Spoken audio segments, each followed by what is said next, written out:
Hello and welcome to Comics and Beyond. I am Cutter, joined today by my very special guest, Foxy. And we're going to have a pretty casual little laid back chat about one of my favorite franchises growing up anyway. And I know Foxy still has a lot of love for it as well, and that's Power Rangers. Now, we're going to talk about, you know, most things to do with it, but I think we're probably going to mainly concentrate on Mighty Morphin and also the Boom comic book series as well. We'll definitely be kind of mentioning the rest of them, but I imagine I may be proven wrong, but I imagine we'll probably go more in depth on those ones than the rest of them, purely because I know for me at least, my knowledge is much better on those ones than it is on the rest. So Foxy, how are you? I'm doing all right. Stick to your strengths. That's what you should do. That's kind of what I'm trying for, and my strengths are not all that good either. So let's see what we can do. So yeah, look, Power Rangers.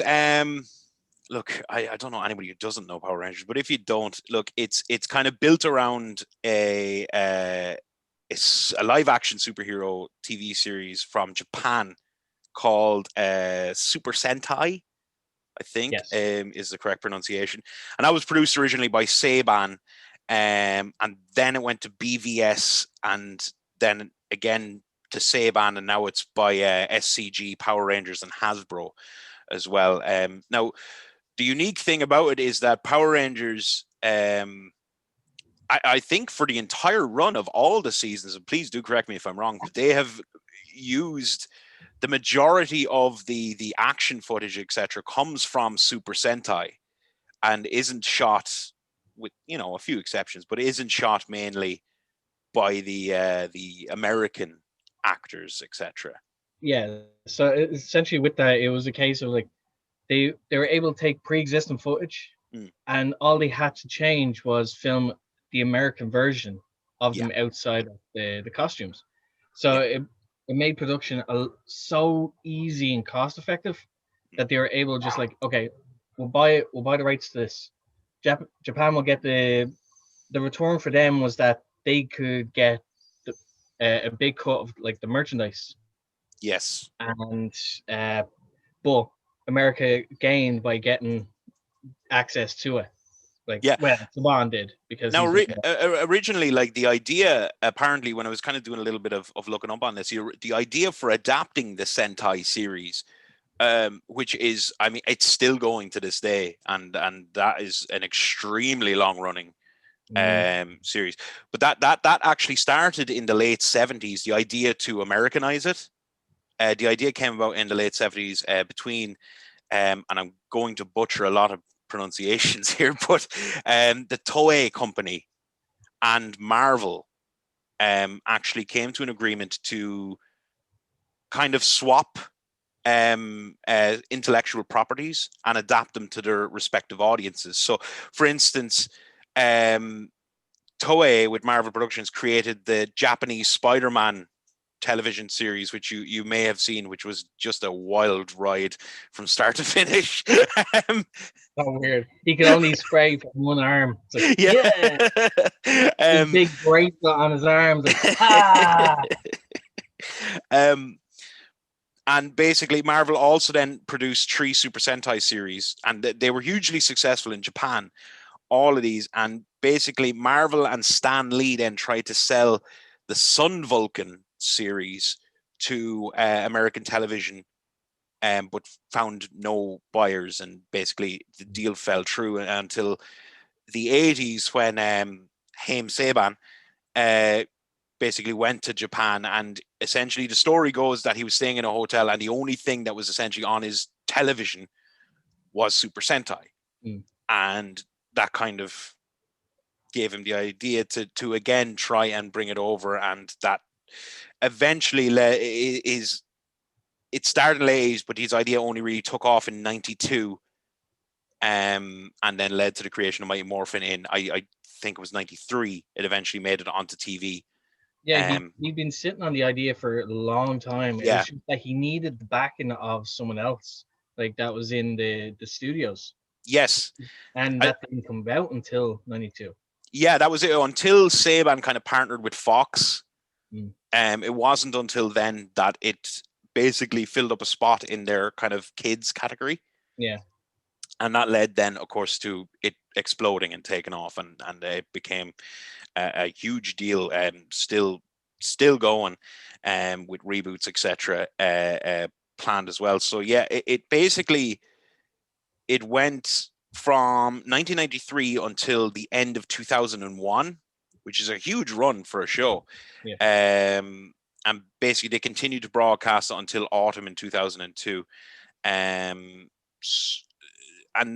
basically it's experienced a few kind of resurgences appearing on Disney Plus and all that stuff, and led to reboots into 2017, which we'll get to, and another upcoming reboot as well, which there isn't a lot of details on it, but it is meant to be, actually when it, we might as well touch on the reboots now. What are your thoughts on rebooting such a, I suppose, a franchise that has become, I mean, it is iconic. It's a huge franchise, a huge marketing franchise, toy lines, game lines, all these things, a huge money spinner in every way. What do you think about the rebooting concept of it? Now, again, it was tried in 2017. It didn't really go that well in terms of money. It didn't. It wasn't really a box office success.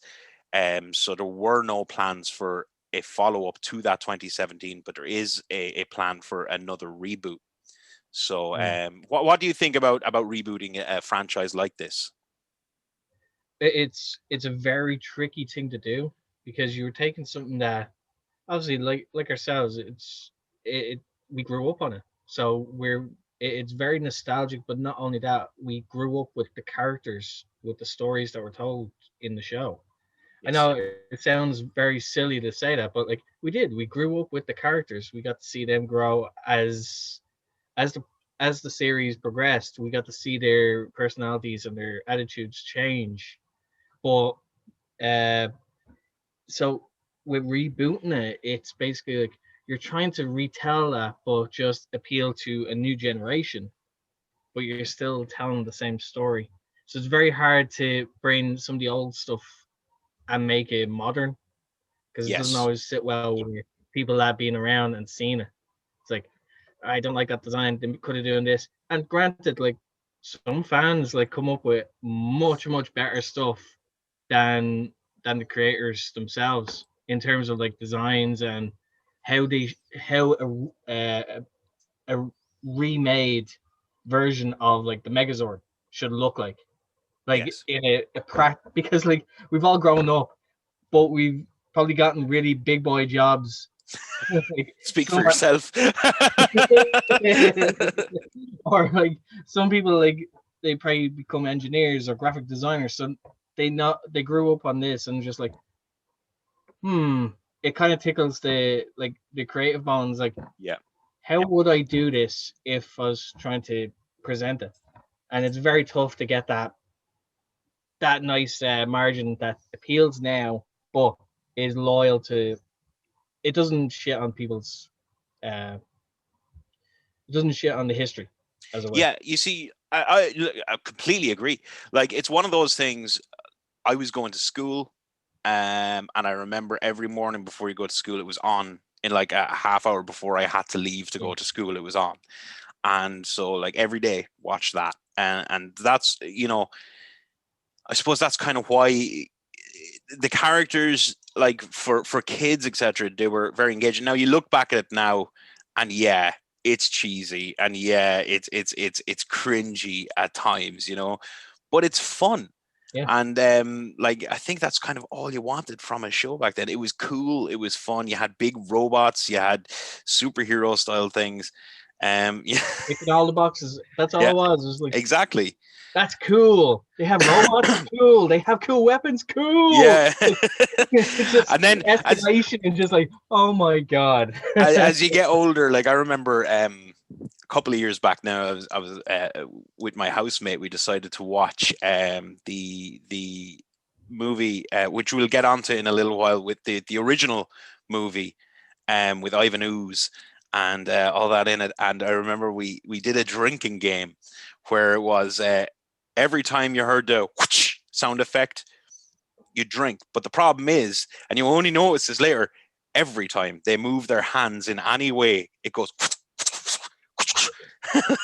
As cheesy as that is, like you couldn't play like obviously when you're kids you instantly try to emulate it. So it's like a group of your friends, like you be red, I be blue, you be green. Then Yeah. people fight over who wants to be green or Oh white. yeah, always, But always. when you play like Power Rangers, I don't know how you do it, but you always did the sound effects. Like Yeah, yeah. it And goes did you back to know? the old like the Chinese kung fu movies where like they had that Yeah. bad bulb where it's like for a punch. And here's the thing, did you know they had gloves? I know this only, and this isn't the research. I had this. This is why I know this, is they had gloves With the sound and with the the little yeah, button. And if you moved it, it would go. yeah. And it was brilliant. And I It was loved like it. it was a button that was there, so you Yeah, press it like you that, push it in like that. and Yeah, it just was like it make a brilliant. noise, or you Yeah, do that, and it'd probably play the yeah. Go Go Power And I Rangers. remember I had the I can't remember the proper name, but the Dragon Zord flute. The Dragon Dagger. The Dragon I Dagger. I I have had it. that. I Oh, have you it. still have it? I no, I don't still have it. Like I had to actually buy it when I got older. Oh, I couldn't right. get it as a kid. I just I couldn't. got one Christmas. I was very lucky. I got because I was mad, like I was crazy into Power Rangers. So I had I think I wanted, I can't quite remember what it was I wanted. I wanted probably a Megazord or something. And my parents, God bless them, they couldn't, it was the big thing that Christmas. They just couldn't get their hands Yep. on it. So what they got me was they got me the Dragon Dagger, and they got me Titanus. Do you remember Titanus? Oh my god. Yeah, Yeah. and Titanus could, when you got the Megazord, you could sit him into Yeah. Titanus and all that. It was, oh, it was great. It was really, really cool. But we're getting off track. So what I was thinking is I'm going to go back and I'm going to go through the seasons, and we can Okay. discuss them. Either skip over them, or talk what we know about them. As I say, this is going to be kind of casual, kind of laid back. Neither of us are proclaiming to be experts on Power Rangers here. We're just kind of lapsed fans, I suppose, of it. But starting off with season 1, Mighty Morphin Power Rangers, the one I probably know most about. It's based around Rita Repulsa and her minions. So there's Goldar. I'm going to see how many names you remember here. All right, there's Goldar, which everybody remembers. Squat. Finster. Well done. Yeah. Do you know another one? Scorpina. Uh, Babu. Babu. Babu, yeah. So they're all freed from their imprisonment on the moon by I don't know how actually, and Zordon, with the help of his assistant Alpha 5. Aye, aye, Um, aye. Aye, aye, aye. And the most annoying voice in the history of television. Oh no, it got worse later on. It got a Did lot it? worse Oh, later on. brilliant. We'll get to that. They get teenagers together, 5 teenagers: Jason Scott, Trini Kwan, Billy Cranston, Kimberly Hart, and Zach Taylor. And they become the Mighty Morphin Power Rangers, teenagers with attitude. Don't know why they had to Yeah, have that was the attitude, but slogan anyway. for America. Teenagers with attitude. Yeah. And basically they fight them, and then of course they are later on joined by Tommy Oliver, who became, I suppose, probably the most iconic Yes. Ranger Okay. in a lot of ways. So talking about season 1, like I mean, obviously looking back at it now, you can see some slight issues with it. For instance, some like the Black Ranger being Yes, an there African was the American man, stereotypes. Yes. and the Yellow Ranger being an Asian woman. There was issues there, definitely, but it was a different time, when things like that. Not that it You was know, correct, but it was. do you know that like in the original Japanese version, the Yellow Ranger was a Was it? man. That's right. Was a male. That's why actually that if you look at the Pink Ranger's costume, there's a skirt He had the on it. skirt. Yeah. Well, Yellow Ranger doesn't. I always wondered that Exactly. for years until I found out. It's like, whoa, Yeah, it was originally that's a man in Super Sentai. It was, yeah, it was originally 4 male, 1 female. In it as well, but then of course they get their Zord powers as well, and they all have it, and morphing like that. It was all very, very cool and very just loading the senses up when you were a child. It was fantastic. But I remember Black and vividly white. the Tommy storyline. Which I think we'll Green talk with about, evil. because I'd say a lot of people remember that the best if you watched Power Rangers, was the Yeah. Tommy storyline, where he came in as like he was competing in some like karate tournament against Yeah. Jason, and he wasn't a bad guy. He was flirting with Kimberly and stuff at the time and all that, and then he gets kidnapped by Rita Repulsa, turned evil, and then basically the Rangers have to fight the evil Green Ranger, who then eventually joins them as well. An iconic storyline, and honestly, I watched it again not that long ago, and taking out all the cheesiness that was Power Rangers, etc., it's actually a really good storyline that is, I think, tried and true. The evil, mind washed thing becoming good and joining forces and all that. And what are your memories of that? Oh man, like I remember as a kid, like they. Now I didn't get to see it when it originally ran on TV, but my cousin had a videotape which had the whole Green with Evil storyline. It was a Mm, VHS tape with all wow. 5 episodes. That's So brilliant. That's another thing. Yeah, it ran for 5 episodes, which was yeah, a five huge thing. episode run. Yeah, you didn't No, really see kind of not that I remember. I'm probably you'd always very get a wrong. two-parter, but A you'd never get a two-parter, but five-part. never like a 5-part story was, I think, pretty unique at the time. Because like if you think of it, like if it's a 5-part storyline, that's basically like to the like each episode is like 20 minutes to a half hour. Yeah, So you're getting in the first, you're getting an hour and a half basically storyline. That's it, almost a feature length movie. yeah, So like it's a fantastic story to tell. completely. And even repeated again with the um a little bit later on when Tommy does leave eventually. I remember then they released what for all the world was a music video with the theme song, and then Mm. at the end of it they had a tease for the White Ranger, and this was the whole thing, was who was the White Ranger, and Yeah. it was never say who was it. And then eventually, of course, it turned out to be Tommy returning, Mm. and White Ranger by far my favorite of all of them.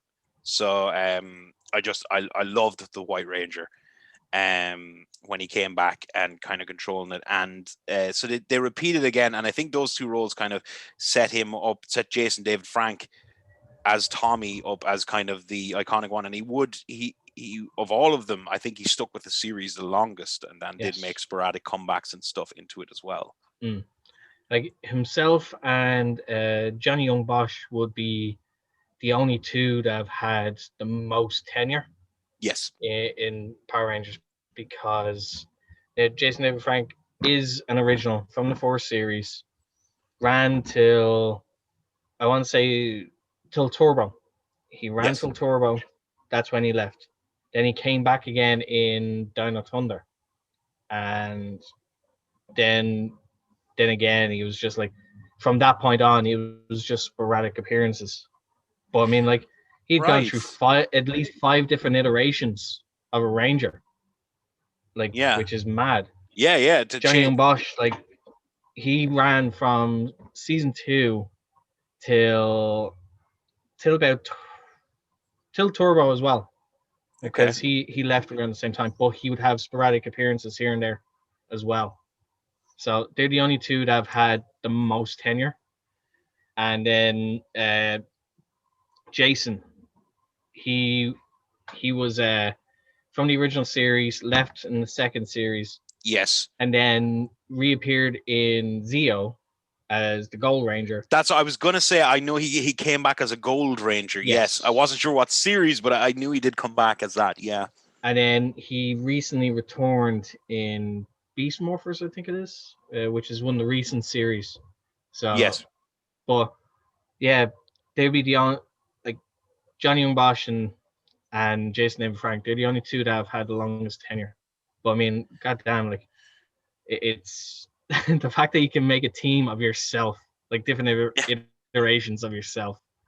But that, you see, that's part of it. Like it was wild and wacky. I mean, I will touch on him a little some of the bad guys, that when, especially when we go into the Boom comics, it starts getting just fantastic with the baddies and stuff. For instance, I know Bryan Cranston played a couple of baddies in it as Yeah, well, or at least voiced them, which is a lot of people don't realize that. no, he did So two actually. so when that so when that like when the 2017 film came about and he was cast as Zordon, As Zordon, people don't yeah. realize that he's had longer ties to Oh like Power yeah, Rangers you know than that people think. one of his. I don't again. but it was one of his. What would you say? First kind of big paying jobs Yeah, was doing voiceover yeah, work for some of the baddies in Power Rangers, and he always had a good connection with that series in general. Now we're going to move up to series 2.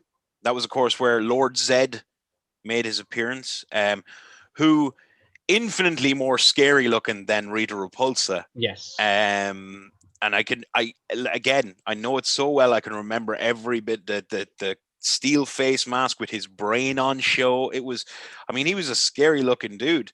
yeah, And he basically came to take over because Rita was too incompetent, and yes, he was coming to take over. And um his new monsters, if I remember correctly, again, please correct me if I'm wrong, but they destroyed the dinosaurs. yeah, That he's too powerful for him. So then Zordon basically makes them into Thunder Zords, which were the new generation mm, of Zords. And I do remember they were fucking way cooler. But then basically Tommy in that season loses his Green Ranger powers. But that's when, as we were saying, he does come back as the new White Ranger, and he's the new leader of the team, which was kind of Jason before that. yeah. But White Ranger takes over then. And Jason, Trini, and Zach, if you remember, leave to go to a It was a youth peace conference. conference. Yes, that's The right. three of them were chosen for a peace conference, and it just happened to coincide with the introduction of like Rocky, Adam, and Aisha. Rocky, Aisha, and Adam, correctly. Your memory is fantastic. Um, Basically, Rita then returns and marries Lord Zed, and it's all very strange, right? Well, sorry, she orchestrated it because like she did a love potion to try and make him That's fall right, in love with actually, her yes, because she that's was right. sick of him like giving out to her. That's So right. that's why. um, But it made what? a dangerous team up though when they were both on Yes, the same very much page. so. It's like, god damn. Now, behind the scenes, the reason the three left was pay dispute. Yes. They weren't quite happy with what they were getting, so that's why the three left and they were replaced. Um, Look, I mean, you left in season 1. You couldn't have had that much bargaining power for more money, But they were replaced, and arguably, I specifically remember, I think Rocky. I mean, they became quite popular characters in their own right, Yep. as well. So I mean, there wasn't really anything missed out on there. No. For it again, the season, I mean, it picked up where the first one left off. It was good and strong, and all that. Correct me if I'm wrong, but I think, was it after season 2 was when the first movie came out?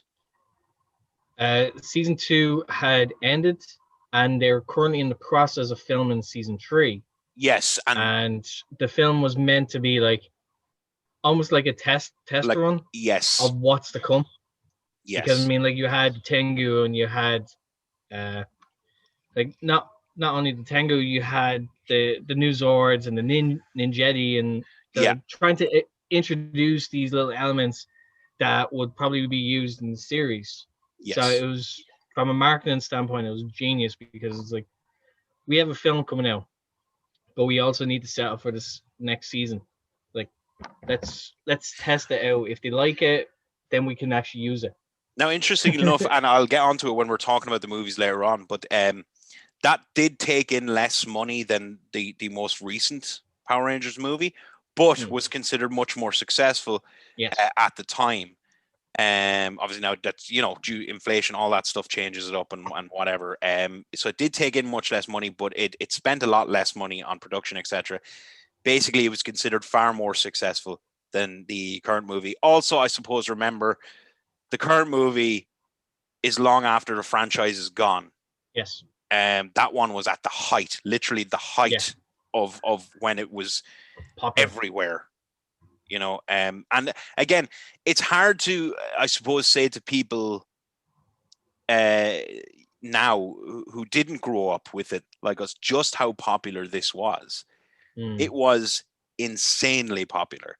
It was everywhere. It was in every toy shop, on every TV screen that they had. And also, I really wish, Jonathan, editing this now, please, please, please, please, please, if you can, if the YouTube gods allow us, please play a clip of the theme song from the original Power Rangers, because it is one of the best theme songs ever. After 10,000 years, I'm free. It's time to conquer Earth. Alpha, Leaders Escape. Recruit a team of teenagers with attitudes.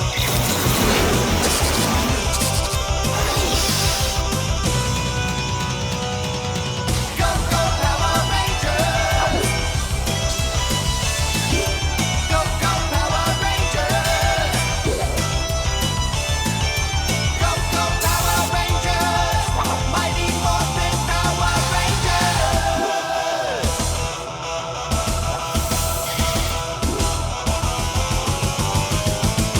Go, go, Power Rangers. Go, go, Power Rangers. Go, go, Power Rangers. You mighty Morphin Power Rangers.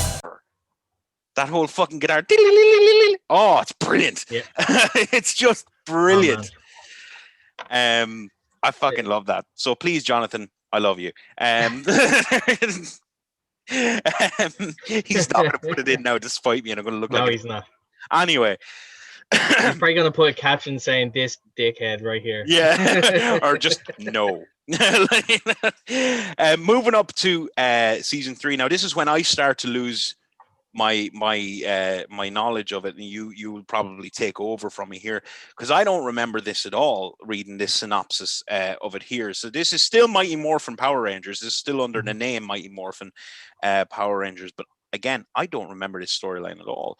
Rita's brother, Yep. Rito Revolto, Yep. comes to Earth, and he destroys their power coins, which is what they put in the morphers and in their Zords to kind of do their whole thing. And he also destroys his Thunder Zords as well. And that's when, as you were saying, they go about getting the power of the Ninja Zords and their new ninja powers, and later on the Shogun Zords. And Rita also enchants a new Australian exchange student, Kat Hillard, into slowly draining Kimberly of her Ranger powers until the spell is broken. When Kimberly ultimately leaves to train for the Olympics, she entrusts Kat to be her replacement amongst Power Rangers, and that was Amy Jo Johnson. My first crush, leaving leaving the show as well. So yeah, if you could again, I can't remember this particular one at all. The name Rito Revolto doesn't ring any bells with me, and I don't know why. He was like a bone soldier, basically. Okay, all right. That's actually his look. Like he was a skeleton, but he was dressed like a soldier. So Okay. just think of it, a bone soldier, but they just flipped the spelling of like Rita Repulsa with Rita Revolto. Okay. Very like Italian accent, but bumbling idiot. But strange, like he becomes a bumbling idiot later. But when he's that's kind of like Goldar in a way. Yeah, he's introduced as this menace. Like he's seriously powerful. Like he's on the same level as Rita. It's Right. just that like because he's able to just walk in. All right, I'm gonna do this, this, and this, and he gets the job done. But then afterwards, like when they get their ninja powers, it's just he's slowly like with the decline of Rita in the 4th season. She's just all her plans are slowly going down. That is an interesting point, actually. That seemed to happen in that particular season, at least. Was some people who did come in ultra powerful, ultra threatening near the start, did become almost comic relief Especially like to Goldar. I remember Goldar. He was like the first big baddie, you know, Rita's right-hand man. Came in, he was ultra powerful, and et cetera, et cetera. As I say, he was kind of their first major foe. And obviously as time went on, then he became a joke, you know, and which is a shame because like he's introduced as this really menacing like and powerful like warrior. Yeah. The fact that like who believes in he does have his own beliefs. Like even though he's evil, he also has a code of conduct. Yep. That like he has a respect for the likes of Tommy and Jason, who he considers are warriors. Like he constantly tries to torment them, but challenge them. It's like, come on, you'll never beat me. You will never beat me. Even it's at kind of the times, warrior race dynamic, you know, that whole almost going into Star Trek territory with Klingon, etc. Being a warrior race and respecting other warriors who can fight, you know, and give you a proper battle, you know. Like in the confines of like a kid show, yes, he seems like a stupid thing, but if you try to put that in an adult setting, that is purely like a code of conduct. Like it is like you said with the Klingons, it's just like warriors respecting other warriors. It's like, look, he is my rival. I want to make sure that I not only beat him, but I humiliate him in the process. Yeah. So like, and it's just as I said, they just seem to. Now I get it. It's not that like we're analyzing a serious kind of show here. I get why, you know. At the end of the day, it was marketed to kids, yes, you know, and so I understand, you know, stuff. But I mean, and this will again we'll touch on this in a while when you go into the comic series, and I advise anybody, if you've any interest, to really get your hands on the Boom series. Not so much the earlier ones. I mean, get them if you're into it, definitely. But when Boom took over in I think 2015, I think ish. I have it here. We'll get to it later. But they really fleshed out a lot of stuff, and they made it more adult oriented. And there is stuff which I will again touch on later with Goldar specifically, and more of his history and all that. And it kind of does take it in an interesting way, which fans, etc., later on took their own take on as well with fan-made items. And moving up to I suppose season, it's not, well, it's, you see, this was kind of dubbed season 3.5, which was Mighty Morphin Alien Rangers. Yeah. Yeah, it was basically like a backdoor. It was meant to be a backdoor pilot for a potential another spin-off. Yes. And it didn't catch on because like it wasn't relatable for people now. It was, now you're just saying, oh yeah, it's aliens now. They're aliens. But the characters didn't really hit home enough to be like, I like this person, or I like this character. I want to see more of it. Well, that's they were it. actually just brought in as like to help because the original Rangers had been sent back in time. So yeah, this was one of the first times we see almost a completely new team. Yeah, brought in as well. This is to give us an answer. Rita's father now comes into play, Master Vile, and he basically, like you said, he turns back time, which turns the Power Rangers and a lot of their friends into children. Yeah.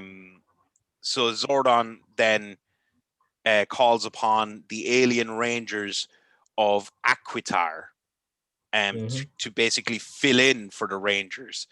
So these names were Delphine, Corcus, Sestro, Titus, and Orico. Yep. They were basically protecting the Earth and assisting the Rangers in building a machine that would make, turn them back to their teenage selves. Now, unfortunately, only Billy is able to return to normal, as a machine which required the power coins as a power source is stolen by Rito and Goldar. As a result, Rita and Zed choose to destroy the coins, and the Child Rangers then travel throughout time to gather the fragments of the Zeo crystal to bring time back to normal. During her journey in Africa, Aisha meets Tanya Sloan and realizes that she can do more to help stop the sickness plaguing the wildlife. She sends Tanya back with her piece of the Zeo crystal, and Aisha is gone from the series then at that point. Which essentially is a time paradox now, because like we've Actually, already, yeah. because like essentially someone from the future has traveled back and has stayed there. So Yeah, has therefore, decided like to stay there and sent a different person back. It's like, swapsies! Like, And nobody will notice. how bad you gonna throw off like the timeline for that? Like, and not only that, like how cruel are you to send someone to the future? Yeah. Like, it's not equipped to like with the way society and the way the world works in that era.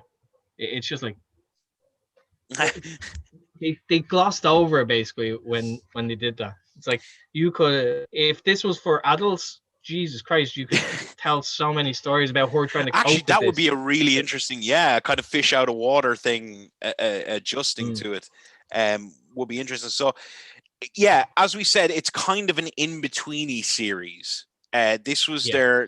their kind of testing run for what would be season 4, which was Power Rangers Zeo, which was so that was the introduction of the Zeo crystal and kind of getting around, and also replacing Aisha in there as well, and kind of getting that done.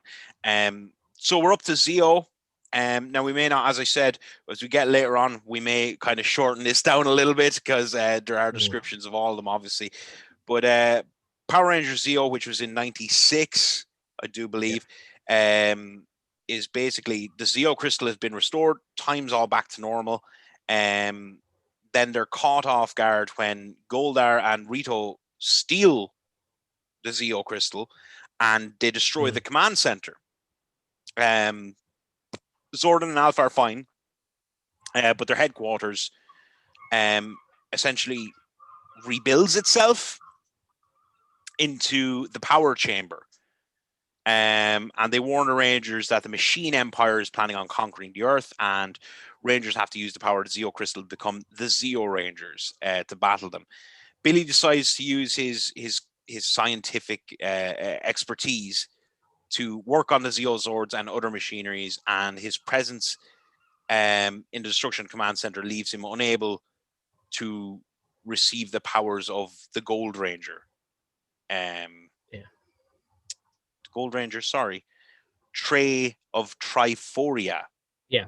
But Jason returns instead, and he gets the Gold Ranger power, and so he's back. But the powers do turn out to be temporary.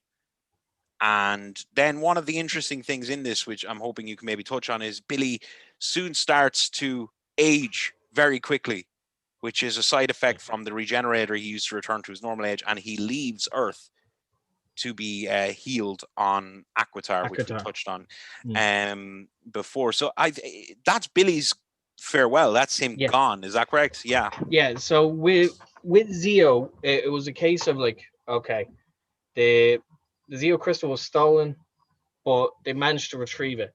But unfortunately, there's only enough to forge 5, not 6 Rangers. Right. Okay. Billy elects not to become the Ranger and chooses to just bestow the power to someone else. So that's why, like, when they become Rangers, you have Rocky now the Blue Ranger, and you have like Adam as the green.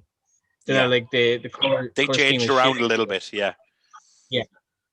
But with when Trey of Triforia came, he was badly damaged, like he was injured, but he needed to bestow his power on someone just so that he could heal. It happened to be Jason to take on the mantle. Now it was only temporary. It was said from the get-go it was only meant to be temporary.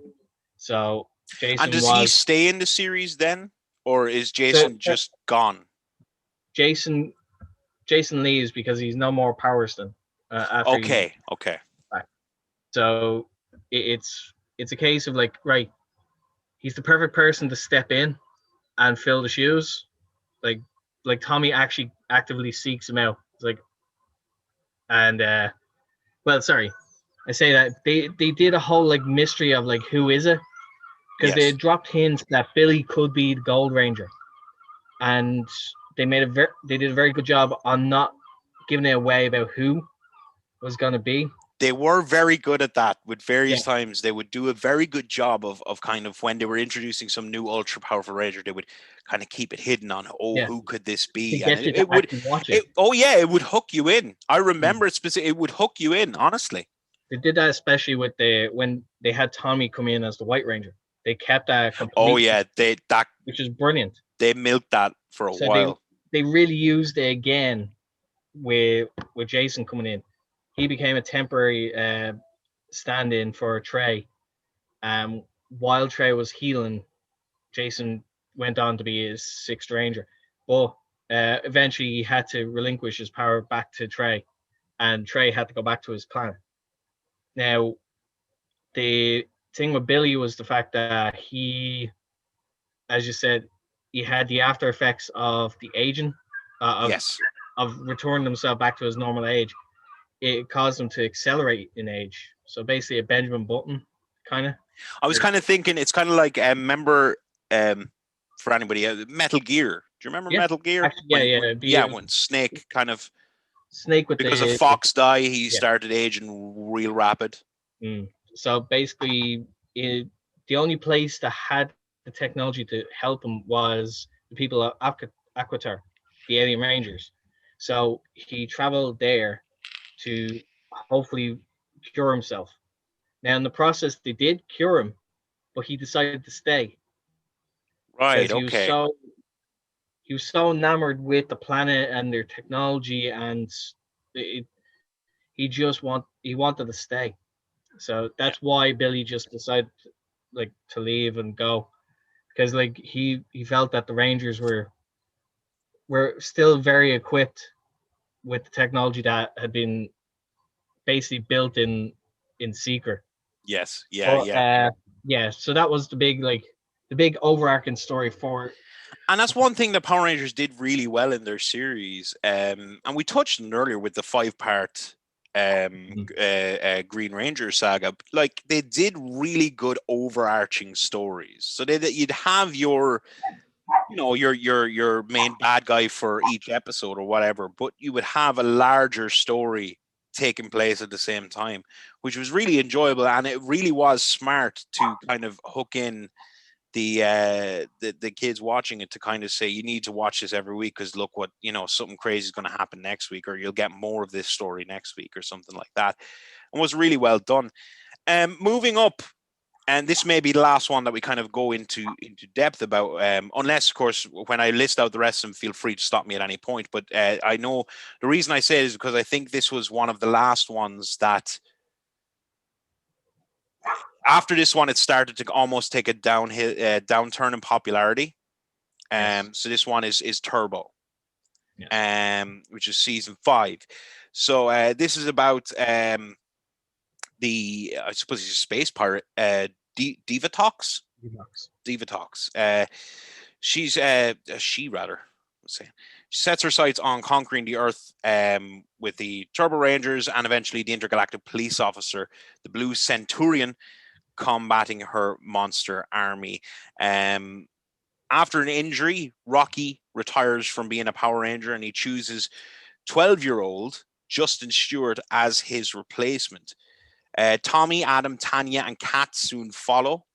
So they're all leaving. Yep. And they choose TJ, Carlos, Ashley, and Cassie as their replacement, who are also assisted by the Phantom Ranger. Zordon and Alpha 5 also leave for, I think it's Zordon's home planet, Eltar. And they put a character called Demetria in his place, as well as Alpha 6.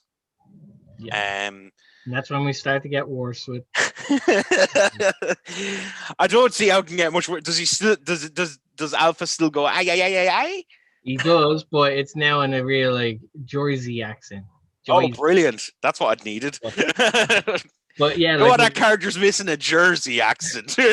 So with that, it was basically it was never fully addressed, but it was kind of insinuated that Divatox and Demetria were sisters or twins. Oh, okay. hence why like Demetra knew so much about Divatox, like throughout the whole series. But yeah, she was brought in as a replacement while Zordon went back to his planet Eldar. There was an issue that arose and needed his attention, so him and Alpha 5 were gone. I suppose that's But what sets this season apart. Is it was a complete change, complete cast yeah, change.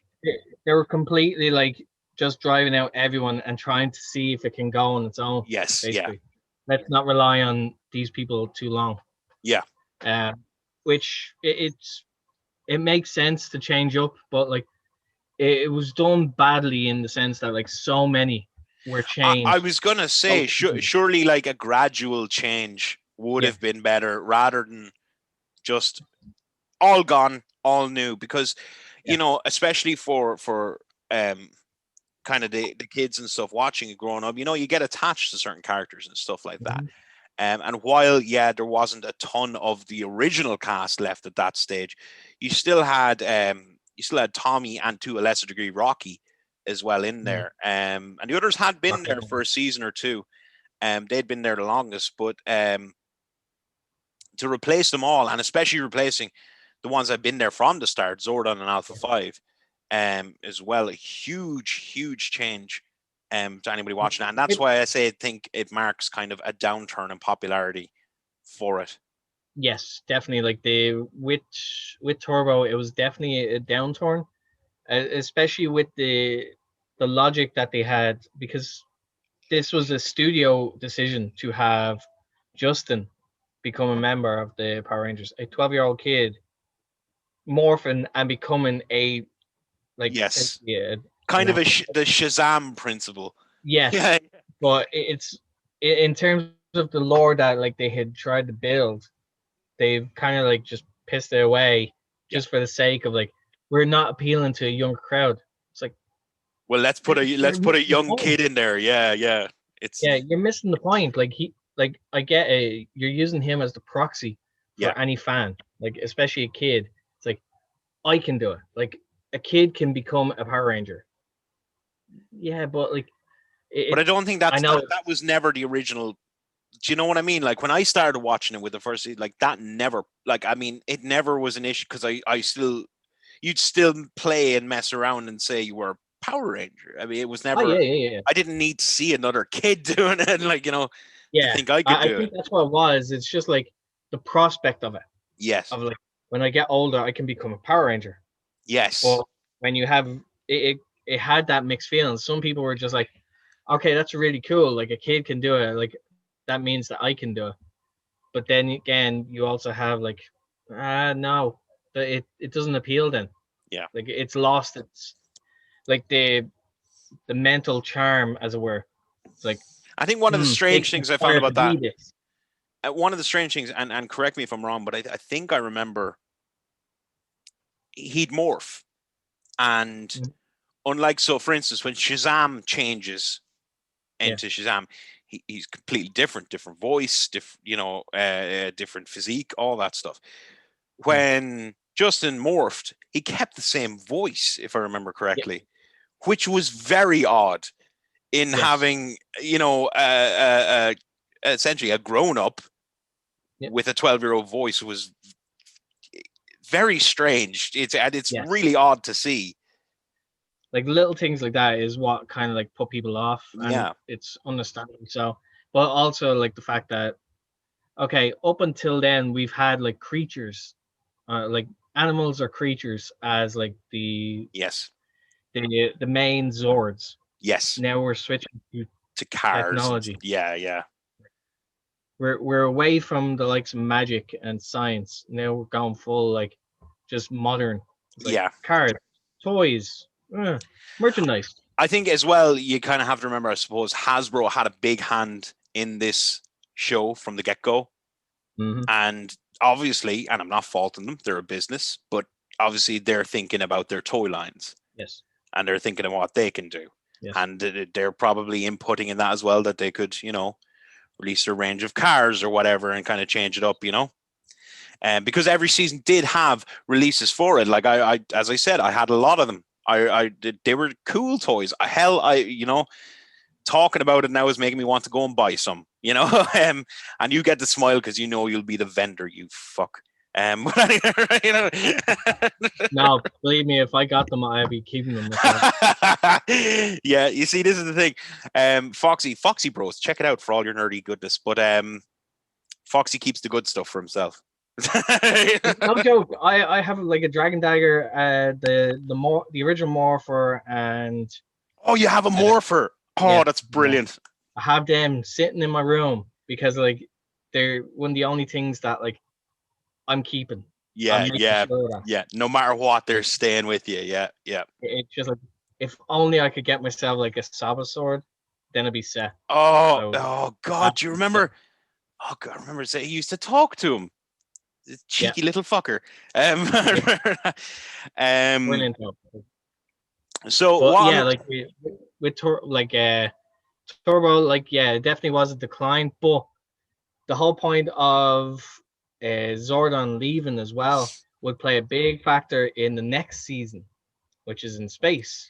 Yes, that's right. And I'm going to move on now. As I said, I'm going to be accelerating through these a little bit because there's 20 odd seasons. We'll be here all day. Yeah, we're not going to get through. So what I'm going to do is I'm going to accelerate through them. Please, if you want, stop me and you can have a quick word on them.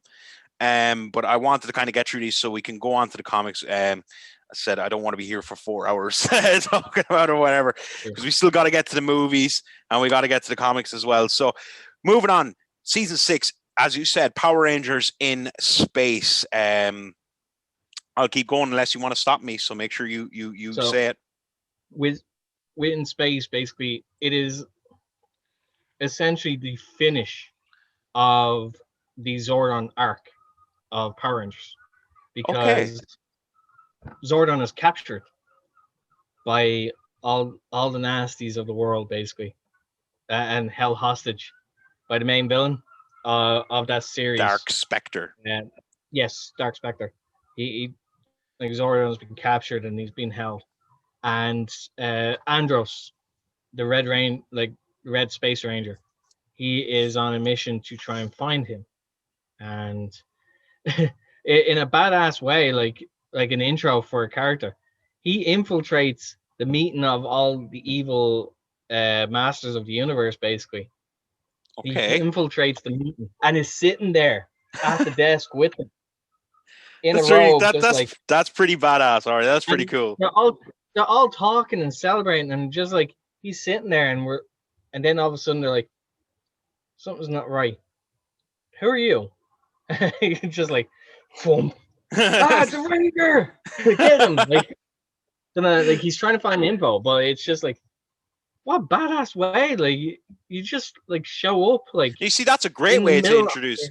As we were saying with the difference between the previous season, that's a good way to introduce a new character, because you're instantly getting across, you know, he's a badass. You know, you're putting him in there. He's not afraid of this shit. He's going to go in and he's going to get his info however he has to. You know, it's you know, a bit of a better way to it.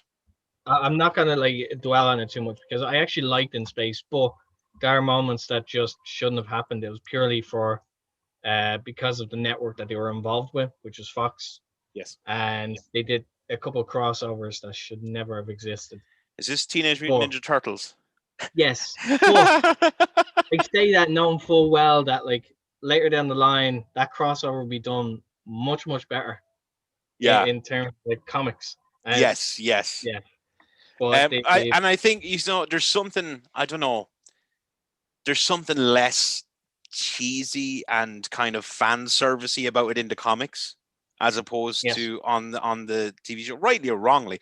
That's just how it comes across. And I think that's because when we get to the comics, you'll see a lot of our viewers out there will see it does kind of, it goes down this much darker twist with everything, and it does, it makes a bit more sense with all of it.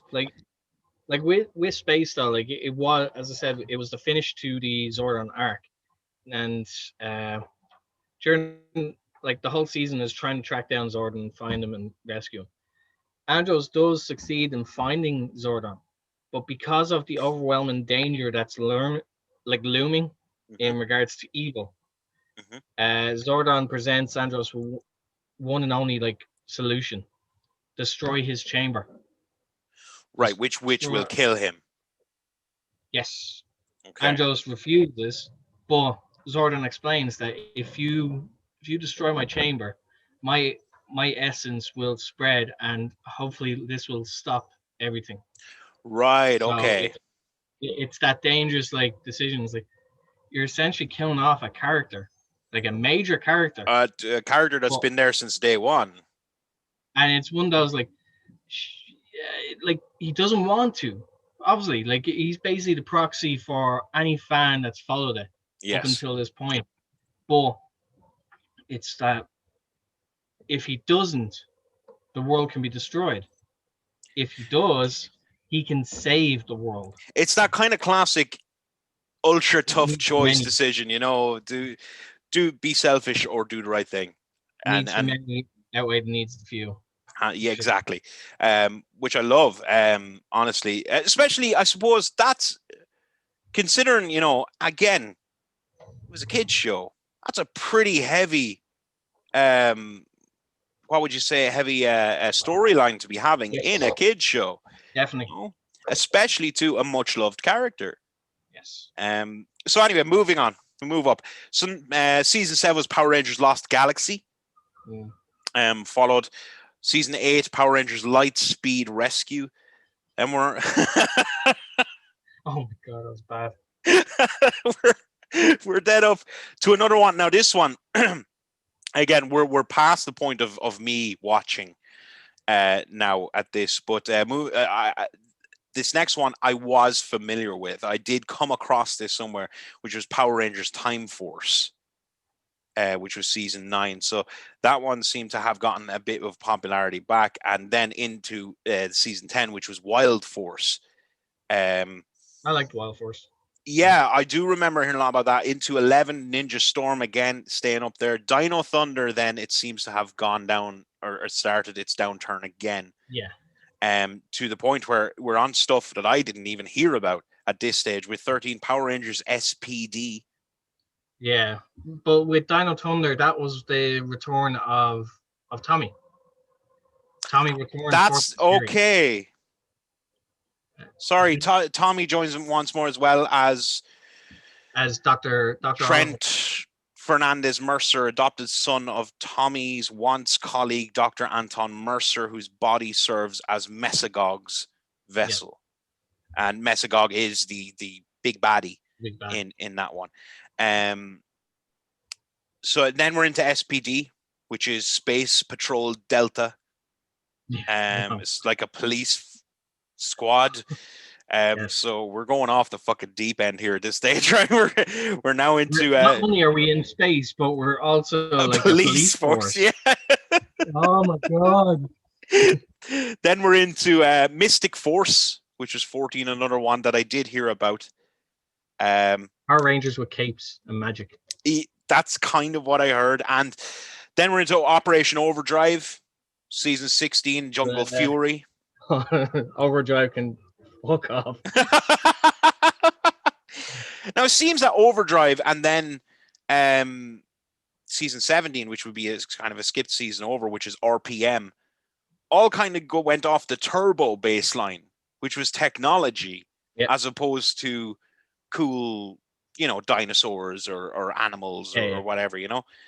And that's kind of where we ended with it. Now we did have there was a little bit of a break in between, and then we went into season 18 and 19, which was Power Rangers Samurai and Power Rangers Super Samurai, and then 2021 was Mega Force and then Super Mega Force, and they kind of kept this going. 22 was Dino Charge and 23 was Dino Supercharge.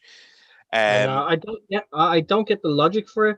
I think it's just a lazy way of like trying to, like, where my Morphing kept the same like people for multiple seasons. I find this is just a lazy way of doing it by just and keeping the same title. That's it. And they did that for right after it. They did it for another 2 seasons, Ninja Steel and Super Ninja Steel. Then they seemed to change, and this was where you were mentioning about Beast Morphers comes in. And that ran for 2 seasons. That was 26 and 27. under it right up until now, which is the current one, or not the current one, but you know what I mean, the latest one, which is season 28, Dino Fury. And that's kind of where it left off. Now, as I said, it ran a long time. It had peaks and troughs. It kind of suffered, as you said, and as I agree with, there was certain ones where they just went off the rails completely with a lot of stuff. Now we're on to the movies. So now the first movie I have fond memories of. As I say, I still will watch that movie. Oh, yeah. Because it's just, again, I'm not here to say it's the best piece of cinema ever or anything like that. It's 90s cheese. Exactly. Very well polished. Yes, thank you. It looks fantastic. Like visually, it looks fantastic, and it's just loaded with so many just cheesy moments. Like there's little fucking dance numbers. It's just amazing. Now this was 95. Yes. Like so I mean, you got away with it, you know. And essentially it managed to rake in, and now when I'm talking about these box office releases, I'm talking about United States takings, which is what it's gauged from a lot of the time. But that took in 38 million, over 38 million, which if you look at the next movie, which was a Turbo Power Rangers movie, which was 2 years later, that only took in 8 million. Mm-hmm. So 38 million to 8 million. Yep. That is a huge drop off. Yep. In as we discussed, in popularity as well, because in the first movie you had the original cast. Largely, I don't think you had Trini. Did you have Trini? No, the first movie had basically the cast of season 2, which was That's right. Yes. Adam and Aisha. So. That's right. So, but you did have like kind of the majority of the cast there. Yes. And so that did very well. Now, looking at the reboot, the 2017 one, that did a lot more. If you look at it, it did 85 million, right? Yeah. But you're talking production-wise, it cost far more than the original Power Rangers movie. So, now again, I don't know, put that down to some sort of inflation or anything like that. But essentially, the reboot was considered not exactly a box office success, whereas the original one was. Now there is a new Power Rangers movie that is being rebooted by Paramount Pictures and Entertainment One. Details are sparse about it, so much so that there's no kind of confirmed release date or anything like that.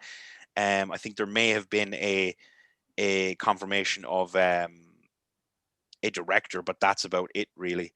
So yeah, with the movies, how you have seen them all, have you? Yes. Okay. And in your I suppose, trying to put nostalgia aside, let's talk about the reboot 2017. What did you think? I enjoyed it because I went in knowing full well that this is, as they say, a reboot. So they're going to change a lot of things. Yeah. So you can't go in expecting the original. Yeah. Yes. I went in knowing full well it's like, right, we're going to get some things like from the original. We're definitely going to get that. But they're going to change a lot. And we have to be prepared for that. And just treat it like an actual movie, and whether you enjoy it or not. And I did.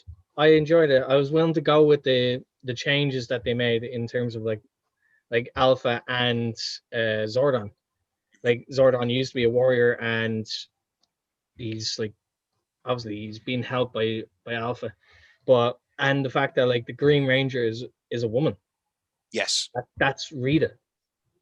Like that's the plot of it. Like she was the Green Ranger who turned Oh, now that's interesting. On the previous team. So that's a very interesting take. Which is a great concept, and also when you look at the costume, it's just like the hints are there in plain sight. Yeah. Like now you see, green outfit with gold accents, and it's just like, yeah, I'm actually here for it. I didn't see that movie, and the reason for it was that I suppose, unlike yourself there, I didn't separate the nostalgia from it. So I am thinking of going and just watching it for what it is as a movie and just trying to appreciate it that way. And I think that would be cool to know about it. I suppose it's just, it was such a big part of my childhood and growing up that it's kind of like you see, and you're just instantly kicking, going, "What the fuck are you doing? What the fuck is this?" And Like, in trying to give I'm trying to give a good comparison about like what it is. Now, to me, it came across as Breakfast Club meets Power Rangers. okay, all right, I know that sounds very strange, but that sounds very weird. Yeah, but when you watch the film, you understand straight away why I'm saying that. Okay, kind of like misfits all meeting together and Yes. Okay, all right. That's interesting. I love Breakfast Club. So I mean that's not entirely a bad thing for me. It took me a while though, like because I was just like I was trying to go over it in my head. It's like okay, why is this scene familiar? Like I'm looking at the film, like why these certain like things seem familiar? And then I was like, that's it. Yeah. That's the only film that crossed my mind. I was like, no, that actually fits perfectly. You know, I'm definitely going to check it out. There's every time I do this goddamn fucking show, I end up having a new thing that I need to watch. Raven, when she was on last time, I'm watching Buffy right now. Right? I'm working my way through that. We have an upcoming episode about another one, and I'm sure I'll be hooked watching that too. Our upcoming episode will be about Angel, by the way.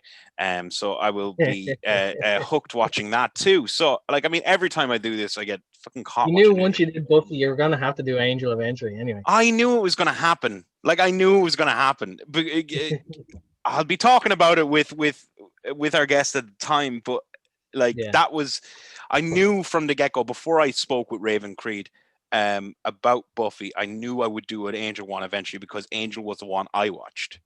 Going up, whereas as Raven obviously knows much more about Buffy. So, but anyway, that's a sidetrack. I apologize for them. I will be watching the new movies point. But what we're going to do now is we're gonna traipse a little bit into the comic books. So specifically, when Boom took over in 2015. Sorry, I should ask, like, in regards to the original film that came out. Yes. How much of a pimp is Ivan Ooze? He is amazing. I loved Ivan Ooze. And in fact, I don't think he appeared in any of the TV shows, did he? Nope. No, because at the end of the movie, he's pretty definitively locked away. Yep. Yeah. Man, I loved him as a bad guy. He kind of had this camp a very 90s like cheese to him, but at the same time he carried himself in a way as like, okay, I'm not messing with you regardless. Like, he had this camp charismatic quality, but then he'd back it up by doing something like vicious and do it. And I loved it. I thought it was really, really good. Like, as I said, it's still a movie. I have watched that several times in my adulthood. That and the soundtrack is very good for it. One thing Power Rangers has gotten right, I think, pretty much consistently is their music. It's always been really, really good in my opinion. Now, again, I'm probably seasons would beg to differ. Sorry? Later seasons would beg to differ. Oh, well, okay. I'll take the L on that because I didn't watch later seasons, so it's very easy to prove me wrong.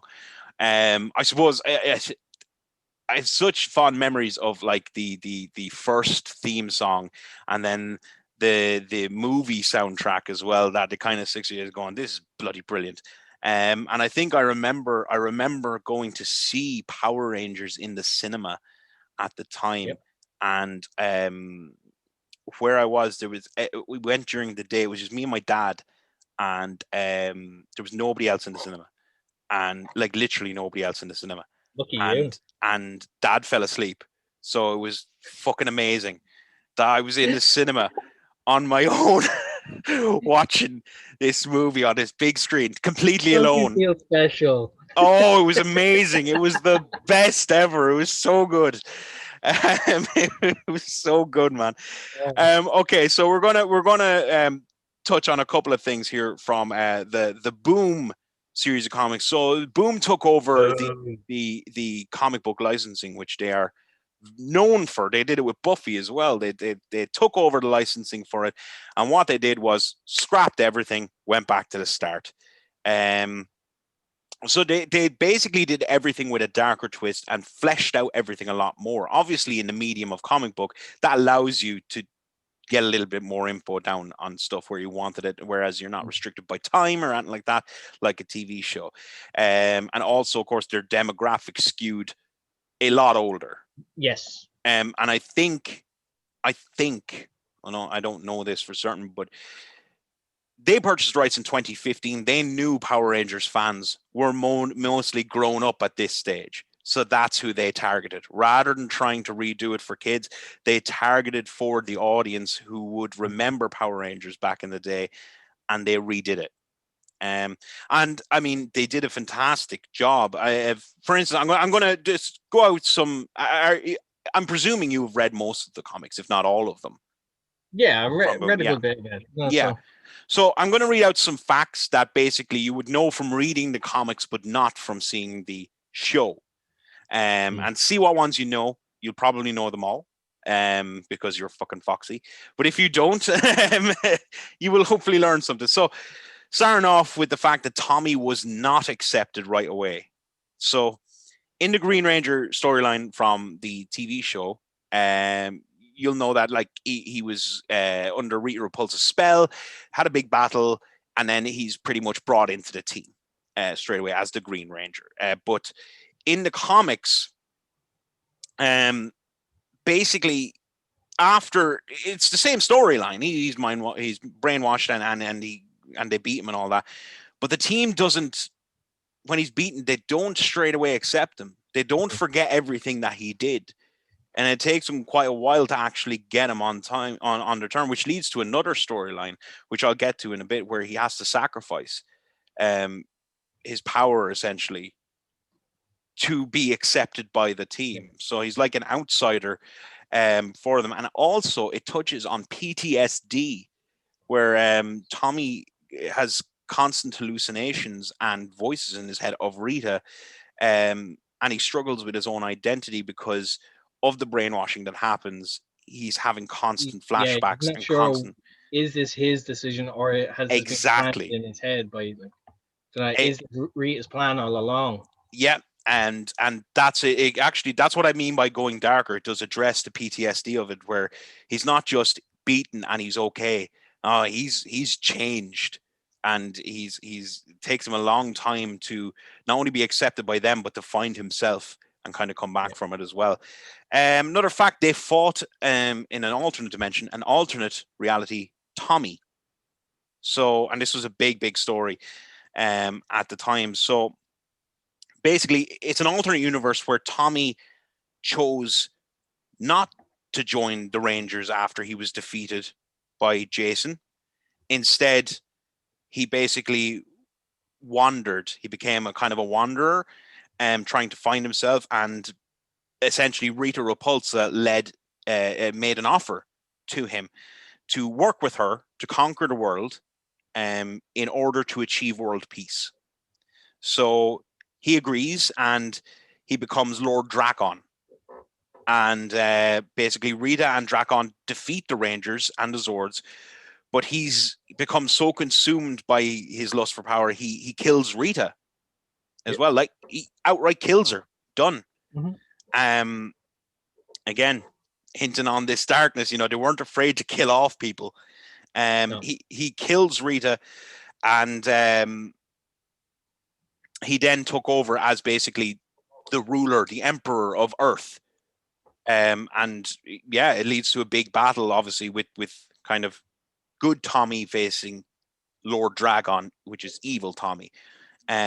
Which again, and actually on that, there's another main character, just to get across how fucking evil he was. Another character is offed by Lord Dragon.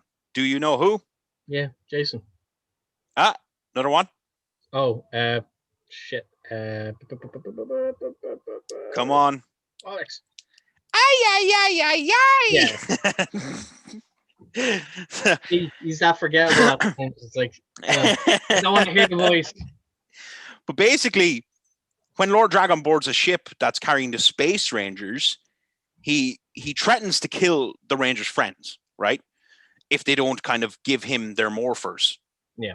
And Andros, the Red Ranger, basically defies the order and he tries to morph because he wants to morph, fight him. But basically, Dragon makes good in his promise and he crushes Alpha 5's head with one hand. Just crushes him. Alpha 5's gone. So yeah, it was getting across kind of how evil he was. Yeah. And again, this was Tommy. They knew him. So this was a huge storyline that spanned several issues of the comic as well. Another one, they teamed up with the Justice League. Did you know that? Yeah. I actually have an issue of the comic. Really? Yes, I have a couple of the issues of the comic. The covers were amazing though, because like it basically. I'm actually looking at it now, and it is pretty badass.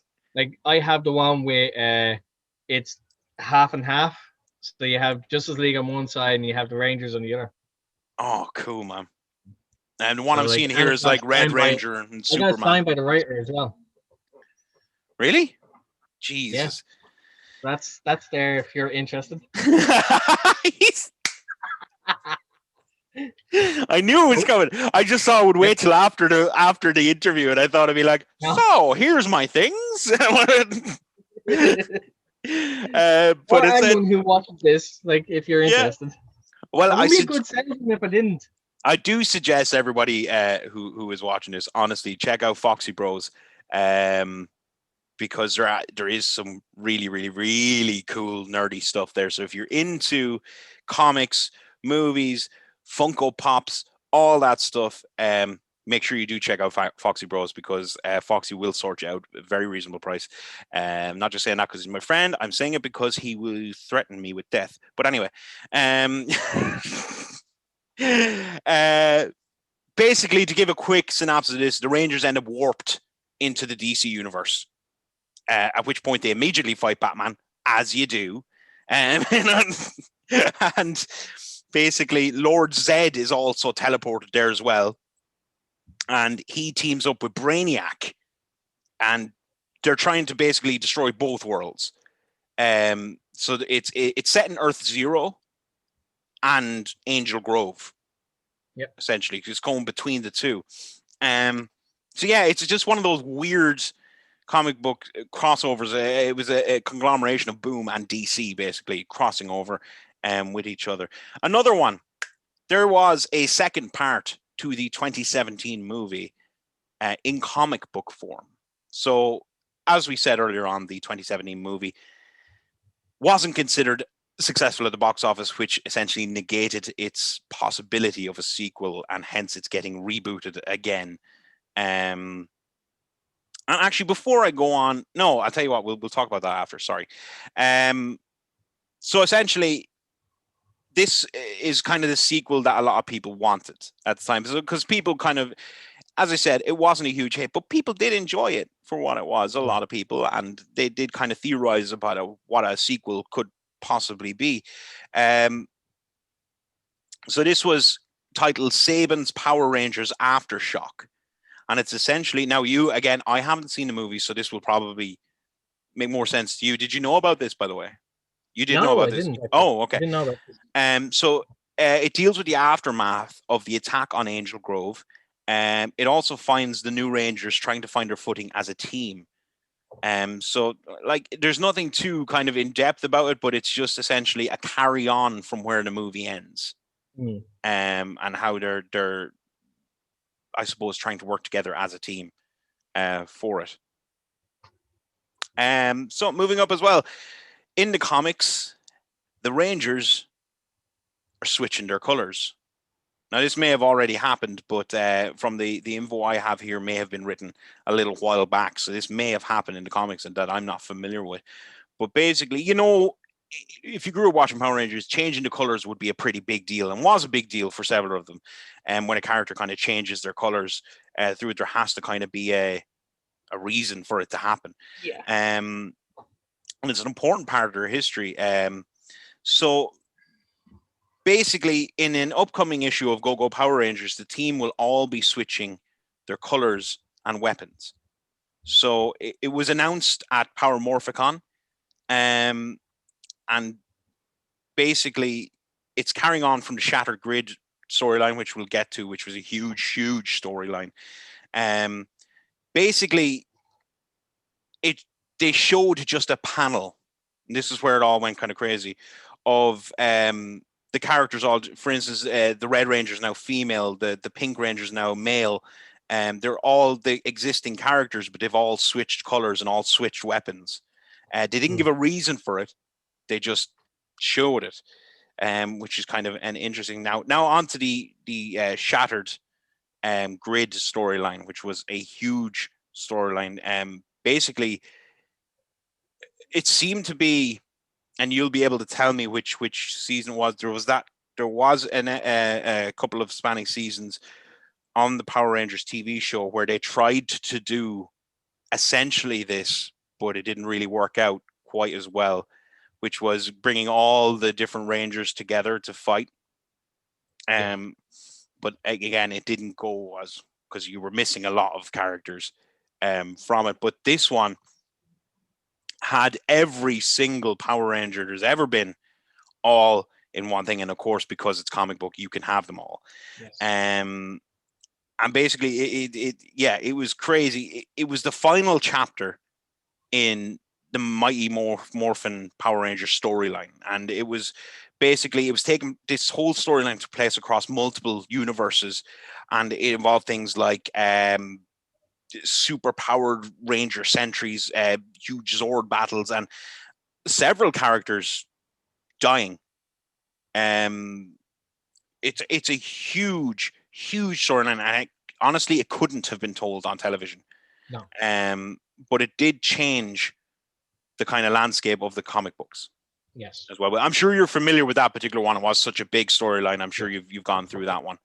Like it's one of those things that like the story was so, like, as you said, it couldn't be done on TV. We've had instances where we've had big gatherings of Rangers. Yes. But it doesn't come across well because like there's too many moving parts to it, and there's a lot of detail that needs to be aired out for that to work. Whereas like with a comic, they can do that. Like details are being thrown around left, right, and center in a comic.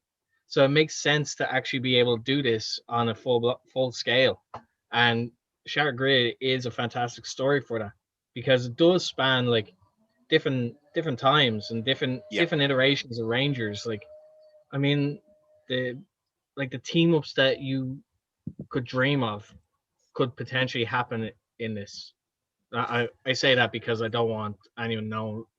Like, they have to No, because one thing I will say after this show is done, if you have found it interesting, I will say one of the things, if nothing else, you do check out is the Shattered Grid storyline in comic book, because it is fantastic. I've gone through myself. If you can check it out, I'm sure there is. I don't know, but I'm sure there is a compilation of that particular story that you can just get. But I would suggest to everybody to check it out. It's a fantastic storyline, and as I said, there's kill-offs of some very, very major characters. There's huge battles. It's just everything coming together, and it is well worth checking out from it. Now, moving on. Again, stop me if you don't know any of these, but there was a Power Rangers team in 1969. Yeah, there you go. So there you go. Right. I was trying to like, when 69. Yeah, basically, it turns out Zordon actually recruited a different team of Rangers to wear the red, pink, blue, black, and yellow all the way back in 69, coinciding with the moon landing. This happened in issue 20 of Mighty Morphin Power Rangers, when Grace Sterling, a billionaire tech CEO who had been helping the Rangers, reveals that she was actually, in fact, once the Red Ranger and led the team in a fight against Psycho Green. who was an evil ranger who was released from suspended animation when Neil Armstrong first stepped on the moon. There you go. Oh, interesting. So yeah. Then there's the one I touched on a little bit earlier when all of the Rangers became green. This was how Tommy earned his spot with the Rangers in the comic books. Essentially, they all end up, so they all lose their powers. Okay. And Tommy, he's still trying to prove himself to the team. He's the only one left with power, and he offers it up to the rest of the Ranger, even though that leaves him vulnerable. So he's willing to do it, and that kind of proves that he's willing to make sacrifices for the team. So he gives them all his power, so they essentially get green versions of their suits, and so it's a whole team of Green Rangers. Fighting. It looks so weird visually. It does. It does. I remember seeing the panels, and I was like, "Okay, let's go." Yeah, it's weird. For instance, I'm looking at a panel here, and like it has, well, it's very obviously the black mastodon outfit, with the kind of the helmet, but it's green and it's just weird. That's what threw me off. I was like, okay, let's go. Let's do it. Now, one of my favorite ones is, now obviously, look, Power Rangers is known for its crazy bad guys, but you ain't seen nothing till you've seen the Boom comics, because there's a fantastic bad guy. Oh, sorry, that goes under the name Sheeple.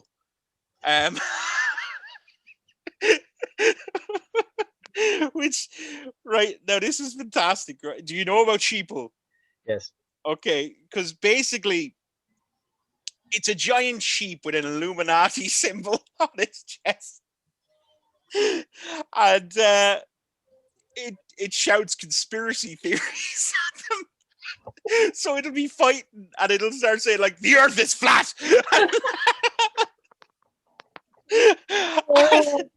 And obviously one of its favorite things, because its name is Sheeple, is saying, "Wake up." Which is just fantastic, and I just love that. That is one of the best bad guys I've ever heard of. It's so stupid, but at the same time, that was just something for the writers to laugh at. Definitely. It really was. That was somebody blowing off steam and just having a good time with it. That and it's fantastic. Going on, Bulk and Skull in the comics have their own ongoing storyline. Now, Bulk and Skull, obviously, in the TV series, comic relief, I think, is the kind way to put it. It started off, I suppose, in the original one as the school bullies, but became. But they progress over the course of the series, and very almost the heroes at the end of the series. I mean, and I think the movie actually lends a lot to that. They have a big part in the movie as heroes to a degree. When all the parents are kind of hypnotized on a train, if I remember, it's them that stops this train kind of going out. They're essentially looking after all the parents while the Rangers are off fighting. Yes. So like they did actually evolve in it, but I do remember they started off as the bullies, but then yes, they did become almost heroes in their own right. Well, in the comics, they kind of play a significant role as well, because they decide at one point they want to become Rangers, and they even try to fight a putty, but it naturally fails and hilarity ensues. But they're sentenced to community service, and Rita sees Bulk and Skull and basically makes a monster that they control, right? As well. So that's a whole thing. Now they kind of but then as well, and I don't want to give anything away, but they become integral to the Rangers' victory in Shattered Grid. So like, they end up having a kind of a huge part in it as well. And again, if I can say this to anybody out there listening, look, I tried to watch the original Power Rangers series again recently, and I will be doing it again, but as I say, it's cheesy goodness, but it's full of nostalgia. It's full of nostalgia, and it's one of those things that you kind of sit down, you watch with a drink, and it's just fun.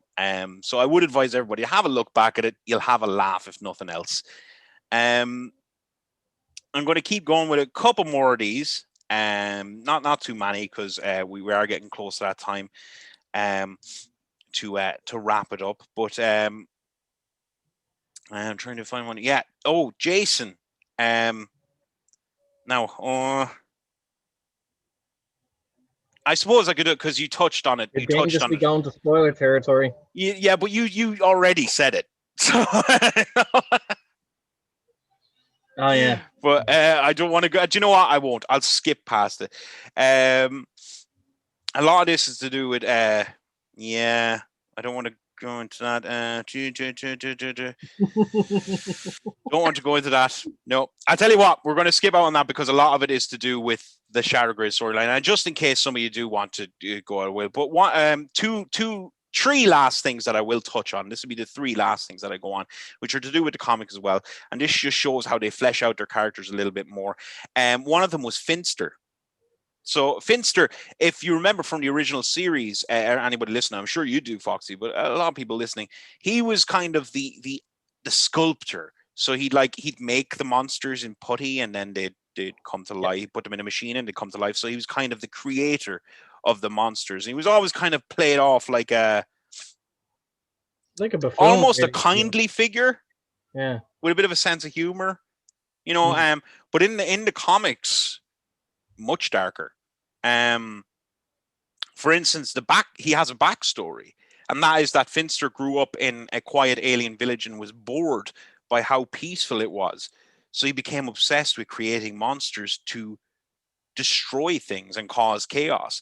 And his wife tried to stop him. She paid the price for it. Yeah. And look, it puts the character in a new light, and it shows kind of that he's just as much of a monster as the rest of them.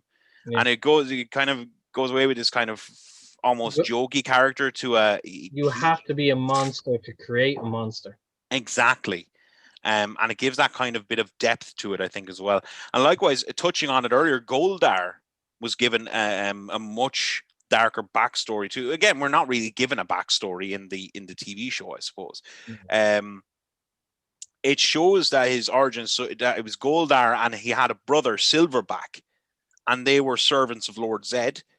And basically, Silverback felt that their talents were wasted with Zed, and Lord Zed orders him to go and help Rita Repulsa. Silverback refuses, and Goldar kind of accepts, right? So Zed then tells Goldar to kill his brother, and without hesitation, Goldar does it, kills his brother. And that kind of shows, again, Goldar kind of went on to become a bit of comic relief in it, but that kind of shows he doesn't care. He killed his own brother to appease the Lord, you know. And the last thing I'm going to say on where if you read the comics, you would see something different, which is Rita Repulsa orientated, which is basically a major part of kind of adapting the Sentai series was changing some of that original Japanese content for US audiences. Often Sentai could be very dark. If you like, it could be very dark, and it wouldn't work for American kids. No. But that included the backstory for Rita Repulsa. She was the witch Bandora who had lost her son, and she basically made a deal with a demon for magical powers to gain revenge. That's essentially what was the story behind how she got her powers, etc. Was she essentially made a deal with the devil to get them. So it kind of shows that kind of dark twist reality. And one last thing I want to touch on with you, Foxy, where we talked a bit off camera with it, was the fan-made Power Rangers thing, which I just loved to death. And I think you do too. What are your opinions on that? I absolutely loved it because it was essentially like taking a kid's TV show and appealing it to the kids that grew up with it, who are now adults, and done fantastically in the sense that even we're just I will give you money, please make this. This needs to happen.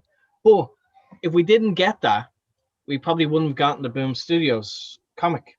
That's true, actually. Boom were able to do it in a way that appeals to us, the grown-ups, but we can still pawn this off for kids. Like, we can do a bit of both. Yeah. That can appeal to everyone.